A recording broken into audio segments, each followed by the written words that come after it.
मोक्षमार्गस्य नेतारं भेत्तारं कर्मभोक्ताम् ज्ञातारं विश्वतत्त्वानां वंदे तद्गुणलब्धये। अंतिम शासन नायक 1008 भगवान महावीर स्वामी की जय। द्वादशांग श्रुतदेवी की जय। स्वाध्याय कक्ष संपेपर्यंत आपणा सर्वांना चतुर्विध आहाराचा त्याग असणार आहे। आज आपण प्रतिमांचं स्वरूप बघणार आहोत। प्रतिमा जैन धर्मामधला एक महत्वाचा शब्द आहे। आम्ही मंदिरात जातो आणि आम्ही म्हणतो की आम्ही भगवंतांची प्रतिमा बघितली। हा प्रतिमा शब्द आणि 11 प्रतिमा, श्रावकांच्या 11 प्रतिमा या शब्दात महत् अंतर असणार आहे। जेव्हा आम्ही म्हणतो की मी भगवंतांची मूर्ती पाहिली, तर नवदेवता मधली जिनचैत्य म्हणजे जिन प्रतिमा ही एक नवदेवतामध्ये समाविष्ट होणारी गोष्ट आहे। आणि जेव्हा आम्ही म्हणतो की आम्ही प्रतिमांचं पालन करत आहे किंवा श्रावकांच्या 11 प्रतिमा सांगितलेल्या आहे, या 11 प्रतिमांमध्ये आम्हाला बघायचं आहे की श्रावकांची देशव्रत पाळण्याची उत्तरोत्तर विशुद्धता प्राप्त होण्यासाठी जी 11 प्रकारच्या स्टेप्स सांगितल्या आहे, पायऱ्या सांगितल्या आहे, श्रेणी सांगितलेल्या आहे, त्याला प्रतिमा असं म्हटलं जातं। कोणतीही व्यक्ती एकदम असंयमातून पूर्ण संयमापर्यंत पोहोचू शकत नाही। तिला जीवनात सराव करावा लागतो, अभ्यास करावा लागतो, मनाचा निर्धार करावा लागतो की मला हे करायचं आहे, आणि मगच ती व्यक्ती हळूहळू संयम जीवनात पाळू शकते। आपली उत्कृष्ट अशी विधी ती जीवनात अंगीकार करू शकते। आता हे करत असताना कोणत्या स्टेपनी आपण गेलो, कोणत्या भूमिकेतून आपण पार पडलो, म्हणजे आम्हाला सहजतेने संयमाचा त्रास न होता सहज आम्ही संयमामध्ये राहू शकू। जसं आम्ही बघतो की लहानपणापासून आम्हाला रात्री खाण्याची सवयच नाही आहे, त्याच्यामुळे रात्री न खाणं हे आमच्यासाठी कठीण वाटतच नाही, कारण लहानपणापासून आम्हाला त्याच प्रकारच्या पद्धतीने की रात्री खायचं नाही, त्यामुळे आम्हाला ती गोष्ट सहज आमच्या जीवनात अंगीकार पडून गेलेली आहे। किंवा जैनांच्या कुठल्याही घरात आम्ही गेलो तर आम्हाला दिसतं की त्यांच्या घरामध्ये पाणी हे गाळलेलंच असतं। त्याच्यामुळे ही जी पद्धती आहे आमच्या, या काही पद्धती इतक्या आमच्या अंगवळणी पडलेल्या आहे की तो आम्ही संयम पाळत आहे असं वाटत नाही आणि त्याचं ओझं पण जाणवत नाही। ती आम्हाला उलट ते झालं नाही तर आम्हाला असं वाटतं की आज आमच्याकडून काहीतरी वेगळं घडलं, विपरीत घडलं, जे घडायला नको होतं असं घडलेलं आहे। काही गोष्टी, अनेक गोष्टींचा आम्हाला आजन्म त्याग आहे। मद्यमांस मधूचा त्याग आहे, 5 औदुंबर फळांचा त्याग आहे, याची कधी आम्हाला आठवण पण येत नाही किंवा आम्हाला ते जाणीवपूर्वक पाळायचं आहे असंही वाटत नाही। एवढंच नाही तर आम्ही बाजारात जरी जाऊ तरी बाजारात जाताना आम्ही प्रत्येक गोष्टीमध्ये पाहू की त्याच्यामध्ये काही आम्हाला खाण्यालायक गोष्टी मिसळल्या आहेत की नाही।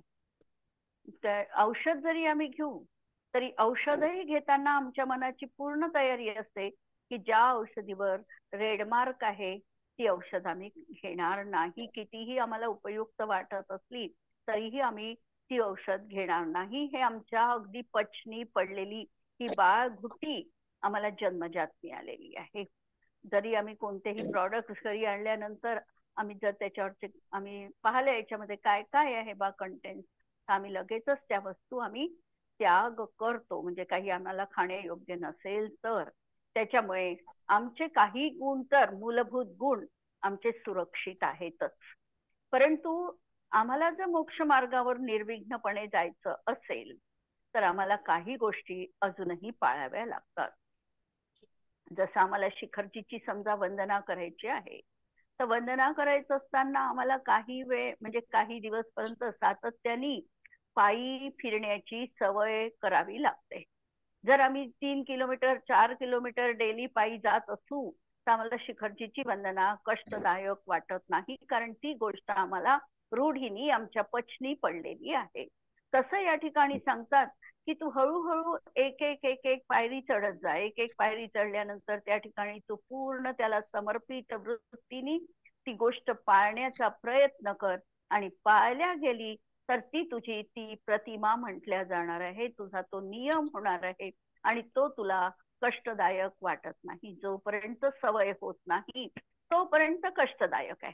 जसा नवीन पेन असतो आणि नवीन पेन उघडल्याबरोबर, पूर्वी शाईचे पेन होते, ते शाईचे पेनचं नीब गुळगुळीत होईपर्यंत ती खडबडीत चालत होती. परंतु एकदा ती जर चांगल्या याच्यामध्ये आली, नेहमी नेहमी तिला चालवलं, तर नीब देखील अत्यंत स्मूथली चालत होती, कुरकुर न करता. त्याप्रमाणे आम्ही हे जर नियम अंगीकार केले, ते पाळले, तर पहिल्यांदा शरीर कुरकुर करेल. याचं कारण असं की शरीराला सुखाचिंतेची सवय लागलेली आहे. परंतु नंतर मात्र स्मूथली, काहीही कुरकुर न करता आमचं शरीरही त्याला साथ देत जातं, आणि आम्ही छोट्या छोट्या नियमातून आम्हाला लक्षात येतं की अरे, आपण तर हे जैन धर्माचे बहुतांश नियम सहज रीतीने पाळत आहे, आणि आम्हाला त्याचा जाच पण वाटत नाही. पाठांतराची देखील अशी सवय लावली तर पाठांतर देखील आम्हाला जाच वाटत नाही. ती एक आम्हाला खूप सुंदर अशी घटना जीवनात वाटते. तर अशा प्रकारे या प्रतिमांकडे आम्हाला बघायचंय. प्रतिमा घेणं, महाव्रत पाळणं हे तर जैन धर्मात पुढे चालून, म्हणजे आज या भावात नाही तरी कोणत्या ना कोणत्या भावात आम्हाला ते पालन करणंच आहे, त्याशिवाय मुक्ती नाही. मग अकृत्रिमरित्या जर आम्हाला पाळता आलं तर त्याच्यामधला आनंद हा अवर्णनीय असणार आहे. तसंही असं आमच्या संस्कृतीत म्हटलं जातं की त्यागामधला आनंद हा अत्युच्च कोटीचा असतो. भोगामधला आनंद क्षणकाळ टिकतो, पण त्यागामधला आनंद हा दीर्घकाळ टिकणारा आहे. या रीतीने प्रतिमांकडे आम्हाला बघायचं आहे. हा श्रावक आहे. श्रावक आहे म्हणजे यांनी आता काय केलेली आहे, याच्या जीवनात श्रद्धा आहे, विवेक आहे, आणि आचरण पण तो करतो आहे. त्यांनी काही गोष्टी बेसिक रूपाने, जन्मजात रूपाने, जन्मभूती रूपाने स्वीकारलेल्या आहे. अष्टमूल गुणांचं तो पालन करतो आहे. दररोज देवदर्शन करतोय, जसं अष्टमूल गुणामध्ये देवदर्शन, पाणी गाळून पिणं हे सांगितलंच आहे. या गोष्टी तो करतोच आहे. आणि आणखी त्याच्यामध्ये उत्तरोत्तर संयम वाढत जावा म्हणून अशी ही 11 स्थानं श्रावकांच्या जीवनात सांगितलेली आहे. त्यांना प्रतिमा असं म्हटलं जातं. जे आमच्या जीवनामध्ये हिंसा, हिंसा, नंतर असत्य, चोरी, कुशील, परिग्रह हे जे 5 पाप आहे, या 5 पापांना जीवनामध्ये आम्हाला काढून टाकायचं आहे. आणि जे आमचे क्रोध, मान, माया, लोभ आहे, कषाय, याला कृश करायचं आहे. हे जर 2 गोष्टी आम्ही जीवनात इकडे लक्ष दिलं तर आपोआपच आमच्या परिणामांमध्ये उत्तरोत्तर विशुद्धता वाढत जाते. आणि ही उत्तरोत्तर विशुद्धता वाढणं, याला या ठिकाणी प्रतिमा म्हटलेलं आहे. म्हणून छडाल रत्नकरण शावकाचार मध्ये स्वतंत्र असा 7वा अध्याय या प्रतिमांसाठी दिलेला आहे. आणि श्रावकांच्या प्रतिमांना त्यांनी सांगताना सांगितलं की श्रावक पदानी दैवेर एकादश देशितानी एषु खली स्वगुणा पूर्वगुणे सह संतिष्ठन्ते क्रम विवृद्ध. काय सांगितलं की श्रावक पदानी, ही श्रावकाची पद आहे. किती आहे तर एकादश पदानी, ही 11 पद आहे. आणि हे कुणी सांगितलं आहे तर भगवंतांनी सांगितलं आहे. म्हणून ही भगवंतांनी देशितानी उपदेश दिलेला आहे. आणि कसं आहे ह्या प्रतिमा तर स्वगुणा पूर्वगुणैहि सह, म्हणजे आधीच्या याच्यामध्ये तुम्ही पूर्णपणे परिचित आहात, तिथे रूढीनी परंपरागत रीतीने त्याची पूर्ण पालना करत आहात. त्यावेळेला तुम्ही पुढच्या भूमिकेत असाल, पण मागची भूमिका पण पूर्णपणे तशाच प्रकारची जर तुमच्या जीवनात असेल तर ती प्रतिमा म्हटल्या जाते. मागची विसरून गेलो आणि समोरची पालन केलं तर ती प्रतिमा नाही. तशी पहिली प्रतिमा आहे दर्शन प्रतिमा. तर दर्शन प्रतिमेमध्ये जे काही सांगितलेलं आहे त्याच्या सहित दुसरी प्रतिमा आम्हाला पाळावी लागेल. अशा तऱ्हेने स्वगुणैही पूर्वगुणैही सह अशा प्रकारे ह्या प्रतिमा क्रमाने वाढत वाढत जाणाऱ्या असल्या पाहिजेत. म्हणजे थोडक्यात प्रतिमा म्हणजे काय, तर भावशुद्धी किंवा गुणवृद्धीची स्थानं किंवा उत्तरोत्तर पूर्वीचे लघुत्व गुरुत्वामध्ये प्रतिवर्तित होणे याला प्रतिमा म्हटलेलं आहे. परिवर्तन आहे या ठिकाणी, संक्रमण आहे, बदल आहे. प्रतिमा रूपाणी हे संक्रमण आहे. म्हणजे प्रतिमा म्हणजे निर्दोष आणि संपूर्ण पालना आणि अंतःसामर्थ्य आणि ते पुढच्या प्रगतीसाठी आम्हाला प्रेरक असणार आहे. त्याला म्हणायचं प्रतिमा. बनारसजी दासजी हे समयसार नाटक त्यांनी लिहिलेलं आहे. आपल्या सगळ्यांना माहिती आहे त्यांची कथा. आणि त्या समयसार नाटकामध्ये मागून त्यांनी परिशिष्ट जोडलेलं आहे.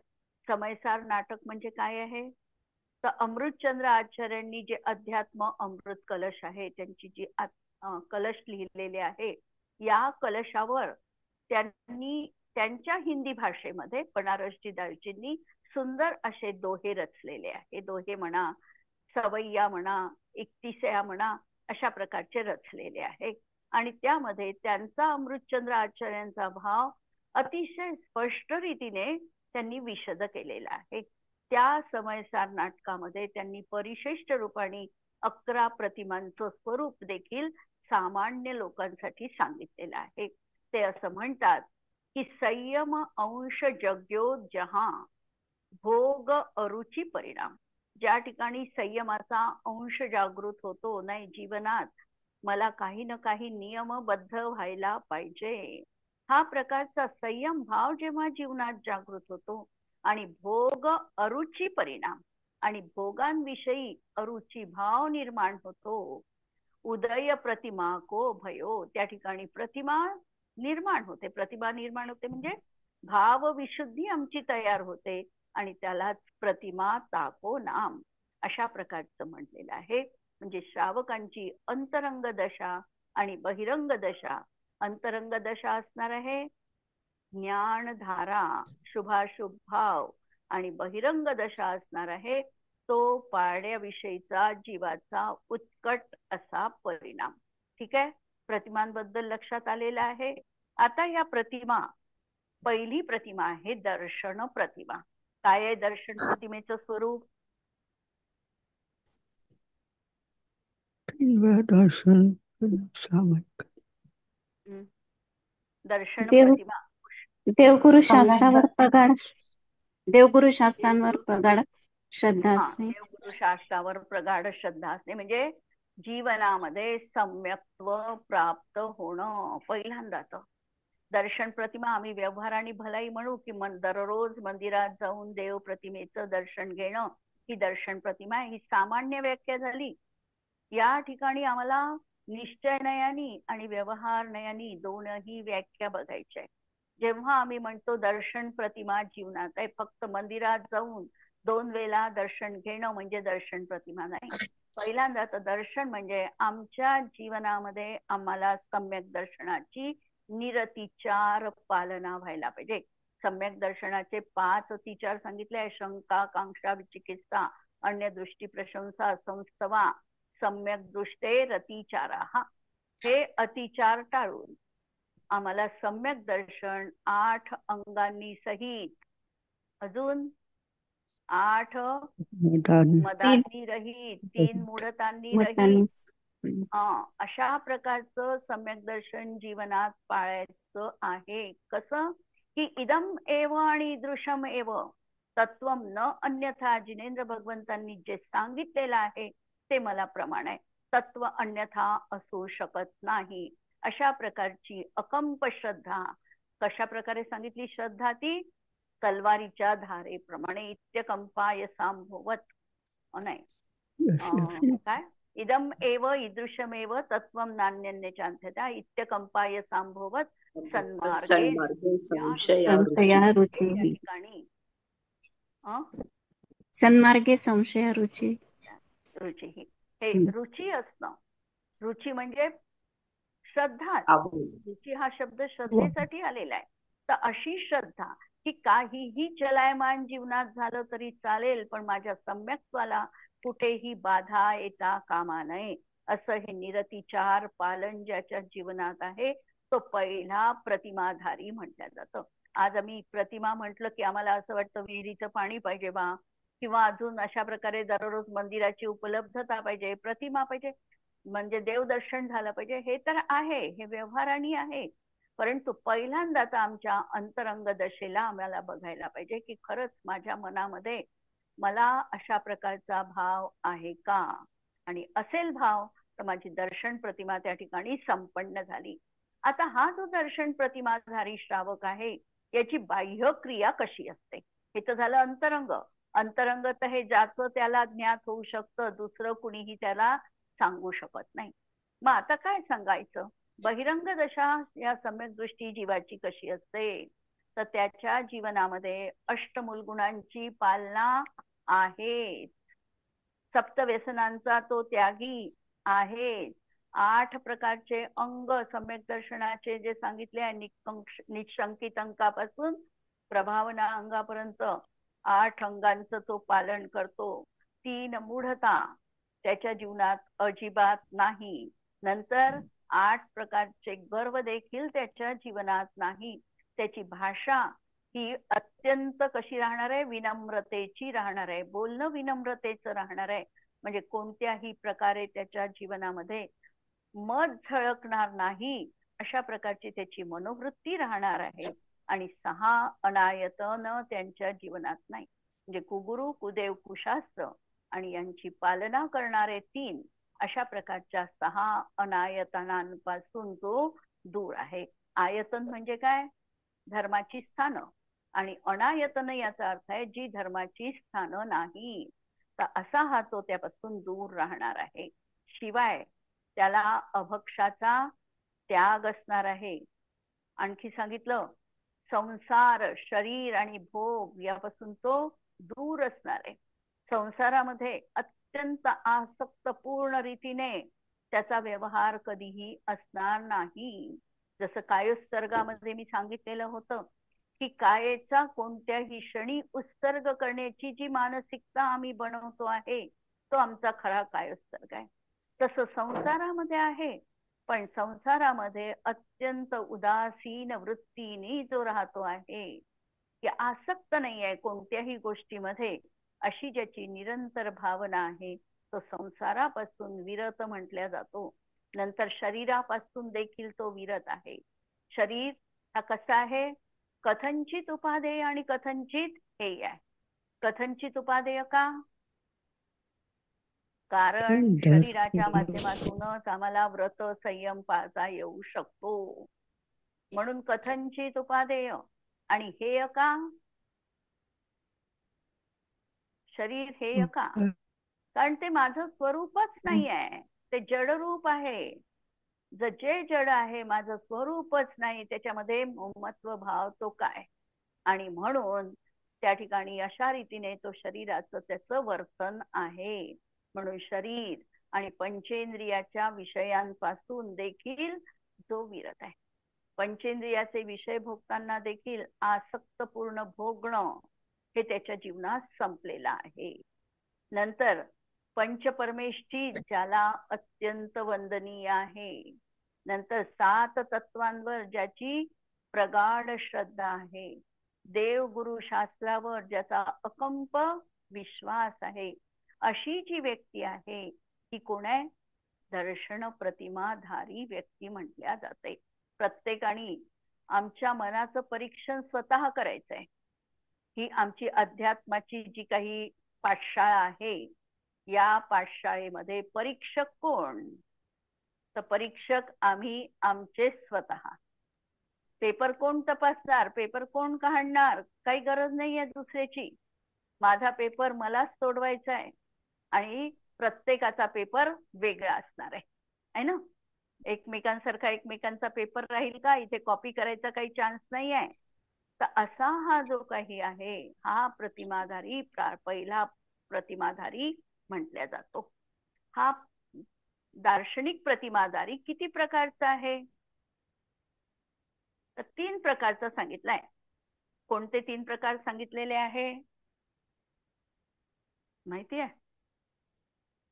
पाक्षिक, नैष्ठिक आणि साधक. साधक, पाक्षिक, नैष्ठिक आणि साधक 3 शब्द आहे. पाक्षिक कुणाला म्हणायचं? आता पहा, पाक्षिक मध्ये शब्द कोणता आहे? पक्ष. ज्यानी जिनेंद्र भगवंतांचा पक्ष अंतरंगापासून स्वीकारलेला आहे तो पाक्षिक श्रावक. किती सोपी व्याख्या आहे. पाक्षिक, जिनेंद्र भगवंतांचा पक्ष हाच योग्य आहे, दुसरं कोणतंही मत मला मान्य नाही, हा जिनेंद्राच्या पक्षाकडूनच मी राहणार आहे, हा ज्यांनी आपला मनाची तयारी केलेली आहे तो आहे पाक्षिक श्रावक. नैष्ठिक श्रावक, ज्याची जिनेंद्र भगवान, आता पक्ष स्वीकारला, मग पक्ष स्वीकारला आता अनुयायी कुणाला म्हणू? जो त्याचं पालन करेल, त्यांनी सांगितलेला उपदेश ऐकेल. आम्ही काय करतो आहे? महावीर स्वामींना तर मानतो आहे, पण महावीर स्वामींची मानतोय का? त्यांनी सांगितलं ते ऐकतोय का?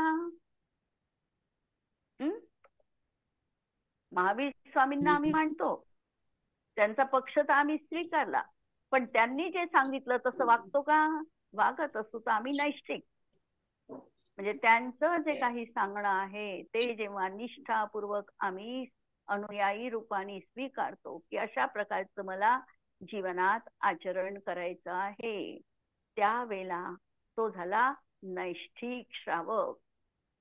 आणि जेव्हा अंतकाळ येणार आहे त्यावेळेला आत्मतत्वाची साधना करून जो कषाय आणि काया कृश करून सल्लेखनापूर्वक, म्हणजे सल्लेखना याचाच अर्थ काय? सतलेखना. सतलेखना याचा अर्थ काया आणि कषाय योग्य पद्धतीने कृश करणे. असं करून आत्मतत्वाची आराधना करतो तो साधक म्हटल्या जातो. 3 तऱ्हेचे शब्द, ठीक आहे? पाक्षिक, नैष्ठिक आणि साधक.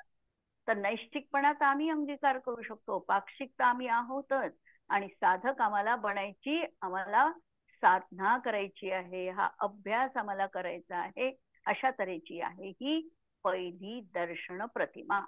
या ठिकाणी सांगतात 8 मूल गुण संग्रहे. 8 मूल गुणांचं संग्रहण करा. कुव्यसन क्रियान होय, 7 व्यसनांचा जीवनात त्याग करा.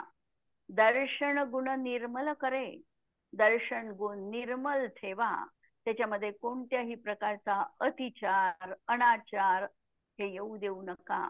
आणि करे दर्शन प्रतिमा सोय, असा जो कोणी आहे त्याच्या जीवनात दर्शन प्रतिमा असणार आहे. पहिली प्रतिमा आली आहे लक्षामध्ये. दुसऱ्या प्रतिमेचं स्वरूप आता आपण बघू. रत्नकरण शावकाचार मध्ये दर्शन प्रतिमेचं स्वरूप सांगताना सांगितलं, मुद्दाम मी पॅरलर घेते आहे 3ऱ्या 4थ्या भागाचं, नंतर समयसार नाटकामधलं आणि आपल्या रत्नकरण मधलं पण. याचं कारण असं की आम्हाला हे कळलं पाहिजे. आम्हाला आचार्यांनी जो उपदेश दिलेला आहे श्रावकांसाठी, आम्ही श्रावकांचा उपदेश वाचत नाही आणि आम्ही काय पाहतो? आम्ही द्रव्यानुयोगाकडे झुकतो. श्रावकांचं जे आचरण आहे हे आचरण कसं असलं पाहिजे हे आम्ही त्या ठिकाणी काळजीपूर्वक पाहत नाही, म्हणून हे पण आम्हाला समजायचं आहे. दर्शन प्रतिमेमध्ये सांगतात, सम्यक दर्शन शुद्ध संसार शरीर भोग निर्विण्ण पंचगुरु चरण शरणो दार्शनिक तत्वपथ गृह्य. त्यांनी काय केलंय? दार्शनिक तत्व पथ गृह्य. तत्व आणि पथ म्हणजे मार्ग दोन्हीही ग्रहण केलेले आहे. जिनेंद्राचं तत्व पण त्यांनी ग्रहण केलेलं आहे आणि पथ म्हणजे चरण देखील, आचरण देखील त्यांनी ग्रहण केलेलं आहे. आचरण सोडून दिलं आणि फक्त आम्हाला तत्वावर आमची श्रद्धा आहे, आचरण नाही आम्ही पाळू शकत, असं होऊ शकत नाही. जेव्हा तत्व योग्य रीतीने समजतं तेव्हा आचरण जीवनात अनिवार्यपणे येतच येतं. असं हे दर्शन प्रतिमेचं स्वरूप आहे. दुसरी प्रतिमा आहे आमची व्रत प्रतिमा. यावर कुणाला काही प्रश्न दर्शन प्रतिमेबद्दल? हो. आपण श्रावक का नाही घेऊ शकत मग थोडी दर्शन प्रतिमा, पहिली प्रतिमा? घेऊ शकतो, काहीच कठीण नाही दर्शन प्रतिमेमध्ये.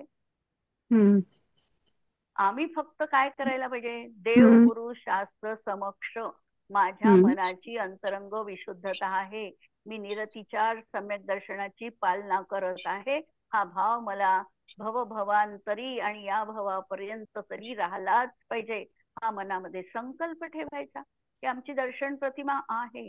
हा जो काही हम्म. सांगितलेला आहे पाणी गाळून म्हणजे विहिरीचं पाण्याने करणं, किंवा हा व्यवहार प्रतिमा म्हटली, निश्चय प्रतिमा तर असलीच पाहिजे हम्म. जीवनात, आणि घ्यायलाही काहीही हरकत नाही आहे. फक्त पाणी आपण पाहायचं, पाण्याची नाही घ्यायची, विहिरीच्या पाण्याची. हम्म. मनात ठरवायचं की मला नळाचं पाणी चालेल.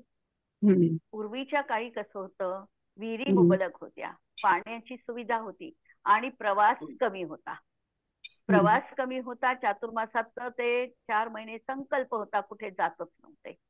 आज काय झालं, आमचा प्रवास अतोनात वाढला, विहिरीच्या पाण्याची सुविधा प्रत्येक वेळेला राहिली नाही, आणि आज आम्ही नळाचंही पाणी वापरत नाही, आम्ही त्याच्या जागी पण काय वापरतो आहे, बिसलेरी. म्हणून आमची ही प्रतिमा पाळण्यात आम्हाला अडचण वाटते. हम्म. आता दुसरी प्रतिमा, व्रत प्रतिमा. विजूताई व्रत एक मिनिट, प्रतिमेमध्ये हो, दार्शनिक आहे की दार्शनिक आहे ना, दार्शनिक आहे का? दर्शन हो. अनिवार्य आहे. दर्शन पण आता समजा तो प्रवासाला गेलाय, तर नाही दर्शन नाही, म्हणजे बाह्य दार्शनिक प्रति शब्द दार्शनिक आहे, दार्शनिक. श्लोकात दार्शनिक म्हणजे दार्शनिक दर्शन. हो, दार्शनिक तत्व पथगृह्य गृह्य. या पथगृह पुस्तकात दार्शनिक, या पुस्तकात हा, दार्शनिक एकच आहे नाही, काय? दार्शनिक दार्शनिक दार्शनिक आहे. पाहिजे. हम्म. जो दर्शन पाळणार आहे तो दार्शनिक, त्याचा भावार्थ. ठीक आहे. हो. आता दुसरी व्रत प्रतिमा. आता दुसऱ्या व्रत प्रतिमेचं स्वरूप आपण तसं पाहिलेलं आहे. श्रावकांची जी 12 अनुव्रते आपण पाहिली, 5 अनुव्रते, 3 गुणव्रते आणि 4 शिक्षाव्रत, हीच व्रत दुसऱ्या प्रतिमेमध्ये देखील सांगितलेली आहे. मग त्या व्रतांमध्ये आणि या व्रतांमध्ये फरक आहे का? फरक बिलकुल नाही आहे, तीच आहे. फक्त त्या ठिकाणी व्रत श्रावकांची म्हणत असताना आम्हाला कंपल्शन नव्हतं की पाळलंच पाहिजे. एखाद्या वेळेला सूट होती, सवलत होती, मागे पुढे झालं तर चालत होतं, कदाचित दोष लागला तर आम्हाला तो क्षम्य होता. व्रतप्रत म्हणजे आमच्या नेहमीच्या 12 व्रतांमध्ये. पण जेव्हा प्रतिमा म्हटली, प्रतिमा कशी असणार आहे? निरतिचार असणार आहे. जशी मंदिरातली प्रतिमा कशी पाहिजे? किती अंगोपांग. हम्म. अंगोपांग सहित पाहिजे. किती तालाची पाहिजे? प्राचीन जितकी प्राचीन असेल. प्राचीन असेल 9 तालामधली प्रतिमा पाहिजे म्हणतात. 9 ताल म्हणजे आपल्या अंगुलीच्या मापाचे काहीतरी आहे ते, 9 अच्छा. तालामधली प्रतिमा पाहिजे. नंतर ती सुडौल पाहिजे, त्याच्यामध्ये कुठल्याही प्रकारचा दोष जसा त्या प्रतिमेमध्ये चालत नाही तशा या प्रतिमा आहे. याच्यामध्ये देखील दोष चालत नाही. व्रतामध्ये थोडाफार दोष चालून जात होता, एखाद्या वेळेला नाही पालन झालं, ठीक आहे, नीट प्रायश्चित्त घेऊन टाकेल, माझी शुद्धी करून घेईल, आज मला अनिवार्य वाटत आहे हे असं होईल. परंतु जेव्हा प्रतिमा म्हटली, प्रतिमेमध्ये हे नाही आहे. प्रतिमा निर्दोषच रीतीने पालन व्हायला पाहिजे, आणि हाच प्रतिमेमधला आणि तिकडे 5 अनुव्रत, 3 गुणव्रत, 4 शिक्षाव्रतामधला फरक आहे. तसंच पुढे येणार आहे सामायिक प्रतिमा किंवा प्रोषधोपवास, तिथेही सेम लावायचं की तिकडे व्रतामध्ये कदाचित आम्हाला थोडी सवलत, बरं नाही बा, गावाला गेली किंवा नाही झालं, ठीक आहे, सवलत होती. प्रतिमांमध्ये सवलत नाही. जिनेंद्र भगवंतांची प्रतिमा जशी निरतिचार आहे, तशा ह्याही प्रतिमा म्हटलं की ती निरतिचारच असली पाहिजे, म्हणून नावही प्रतिमा दिलेलं आहे याला. दुसरी आहे व्रत प्रतिमा. किती व्रत होते आमचे श्रावकांचे? 12 12 व्रत. कोणते? 5 अनुव्रत, अनुव्रत, 3 गुणव्रत आणि 4 शिक्षाव्रते. आणि 4 शिक्षा व्रते, 12 प्रकारची ही व्रत होती. तर हीच व्रत आता कशी पाळायची आहे? सम्यक दर्शन सहित. पहिलं कंडिशन, कारण दर्शन प्रतिमा आहे आमची, दर्शन प्रतिमा आहे म्हणून पूर्वगुणेही ही सह, पूर्वगुण सहित पाळायची आहे. आणि कशी दुसरी? निश्चल्यो व्रती. व्रती म्हणताना कसा पाहिजे? तो निश्चल्य पाहिजे. म्हणजे माया, मिथ्यात्व आणि निदान 3 प्रकारची शल्य त्याच्या जीवनात नको. म्हणजे मायाचारी नको. कोणी मला पाहता आहे, मंदिरात एक बसली आहे सामायिकाला, मी कोणाच्या तरी पायांचा आवाज आला, खूप मी गाढ असं दाखवलं की मी खूप याच्यामध्ये सामायिकामध्ये आहे, तल्लीन झालेली आहे. हे काय झालं? माया शैल्य झालं. कुणी येत आहे तर त्यांना म्हणायचं नाही बा, मला हे अशा प्रकारचे एकासन आहे, उपास आहे. हे जे दाखवणं आहे, प्रदर्शन आहे, हे आहे मायाशल्य. जीवनामध्ये व्रती जो आहे तो कधीही शल्य सहित नसतो, म्हणून त्याच्या जीवनात मायाशल्य नाही. अंतर्बाहर सब समान. जे बाहेर अंतरंगात आहे तेच बाहेर असणार आहे. अंतरंगात वेगळं आणि बाहेर वेगळं असं त्याच्या जीवनात नाही. आणि दुसरी गोष्ट, निदान ज्याच्या जीवनात नाही. निदान याचा अर्थ की मी व्रत तर पाळतोय, पण या व्रतांच्या माध्यमातून मला परलोकामध्ये अनेक सुखोपभोगाची सामग्री प्राप्त झाली पाहिजे. कांक्षा ठेवून कोणत्याही प्रकारचं कार्य करणं, तर हे झालं निदान. जसं आम्हाला माहिती आहे, नारायण पद जे मिळतं ते कसं मिळतं? निदानाने मिळतं, है ना. उलट त्यांची एवढी त्या मुनींची तपस्या होती की त्या भवात ते मोक्षाला जाऊ शकत होते, ते सामर्थ्य होतं त्यांच्या जीवनात. पण केवळ इच्छा मनामध्ये जागृत झाली की हे समोर नारायणाची स्वारी चालली आहे, अशा प्रकारचं वैभव मला प्राप्त हो. तपश्चर्या तर उत्कृष्ट होतीच. म्हणजे जसं आता आमच्या जवळ 100 रुपये आहे, आम्हाला 50 रुपयाची वस्तू विकत घ्यायची आहे, तर अवघड आहे का आमच्यासाठी? नाही, सहज शक्य आहे, कारण आहे ना सरप्लस पैसा. त्याप्रमाणे त्यांचं तप तर इतकं उत्कृष्ट होतं की त्याच्या माध्यमातून त्यांना मोक्ष सुख मिळत होतं. आणि त्यांनी मागून मागून काय मागितलं? नारायण पद. नारायण पद मागितलं. आणि हे पद कसं आहे? एक भाव तरी नरकात परत जावंच लागतं नारायणाचं पद भोगल्यावर, तात्काळ मोक्ष नाही. आहे का? सगळे नारायण, किती नारायण होऊन गेले? 9. 9. 9च्या 9 नारायण कुठे गेले? नरकात. नरकात. नरकामध्ये गेले. नरकात गेले याचं कारण, निदान पूर्वक जो भोग मिळेल तो शेवटी त्याग करू देत नाही, सोडू देत नाही. आणि जो भोग घेता घेता, म्हणजे ज्यांनी राज्य सोडलं नाही, राज्य काय केलं? हिसकावून घेतल्या गेलं किंवा जबरदस्तीने घेतल्या गेलं, म्हणजे त्यांनी स्वतःहून सोडलं नाही. जो निदान बंध करून येणारा जीव आहे तो स्वतःहून कोणत्याही गोष्टीचा त्याग करू शकत नाही, आणि म्हणून त्यांना नरकात जावं लागलं.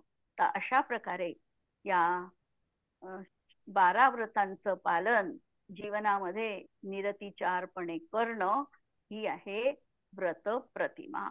याबद्दल आपण पुढच्या क्लासमध्ये अजून बोलू. आता सगळेच आपण इथे थांबू. नारायण सगळेच हं. नारायण निदान करूनच येत असतील का? हो, सगळ्यांना ते नारायणाचं पद तसंच त्यांना हा. प्राप्त होते. निदान निदान करूनच त्यांना ते पद मिळते. अच्छा. सगळे, म्हणून तर सगळे नारायण हो, नरकामध्ये गेले. नरकात जातात. हं. हम्म. निदान बंधच करतात ते. प्रतिनारायण पण नरकातच जातात ना? हो, ते पण त्यांनी तर पापच केलेलं असतं. प्रतिनारायणांनी अत्याचारच केले ना सगळ्या जनतेवर आणि लोकांवर, ते तर जाणारच आहे. तेही त्यांना निदानानेच मिळालेलं पद आहे. तर हे निदान आपलं सतत चालूच असतं का? नाही, निदान आपल्याला करायलाच नाही सांगितलं. हम्म. कोणत्याही तऱ्हेचं पुढे मला हे मिळालं पाहिजे हा भावच मनात ठेवायचा नाही. क्रिया करत राहायची, पण क्रियेच्या फलाची अभिलाषा न करणे, म्हणजे निदानापासून वाचलं. की मी हे उत्कृष्ट करतोय ना, बस माझ्या विशुद्धीसाठी हे कार्य आहे, याच्या माध्यमातून मला हे मिळो, हा भाव सोडायचा आहे. आणि मिळो म्हटलं की निदान आहे. ठीक आहे. हो. स्तुती म्हणू. जिनवाणी के ज्ञान ते सुझे लोकालो, सो जिनवाणी मस्तक नमो सदा देत हो. नमो अरिहंताणम नमो सिद्धाणम नमो आयर्याणम नमो वज्रायाणम नमो लोहे सवसाहुणम. सर्वांना जय जिनेंद्र.